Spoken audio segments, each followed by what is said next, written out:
Welcome back to Mid Morning. Tomorrow, Prisoner Visitation and Support is hosting a conference here in Lexington. The goal is to train volunteers wanting to visit federal and military prisons across the country.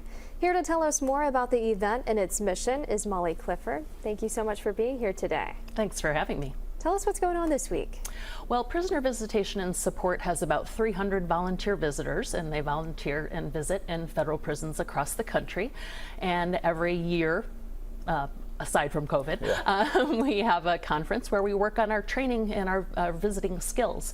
So we have about 50 people here in Lexington this week working on becoming better visitors for the people that we visit. What's the normal process like for these visitors once they start, visiting the prisoners? Right. Well, once they get trained, they make a commitment to visit once a month for about 2 years. Each person usually visits about 3 to 5 prisoners each time that they visit. And we find that it really makes a big impact not only in the prisoner's life and making their lives a little bit easier while they're inside, but also a really big impact on the visitor. They really feel like they're doing something very meaningful. Why are these visits so important? Well, estimates suggest that about 25% of people who are in federal prison never get a visit during the time that they're there. And as we know, prison is not only about punishment, but it's also about rehabilitation, or it's supposed to be, because about 90% of these folks will return to their communities.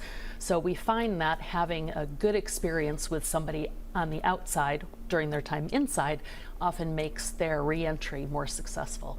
If someone is watching this and they think this might be something they could do, what are the steps they need to take? Sure. So they would go to our website, prisonervisitation.org, and basically sign up, find out more. Then we do an interview and a background check just to make sure people know what they're getting into. Prison visiting is not for everyone, but we want to make sure that people are really doing it for the right reasons and that they have that empathy and that interest in, making another person's life a little bit better.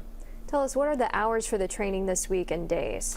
Yeah, so this week it's basically a conference all day Friday and half the day on Saturday. Tomorrow night we're having a dinner with Stephen Bright, who's a very famous civil rights attorney and a Lexington resident, who will be speaking to us about some of his experience with the criminal justice system. All right. Well, thank you for coming in and talking to us. Thank you very much for having me.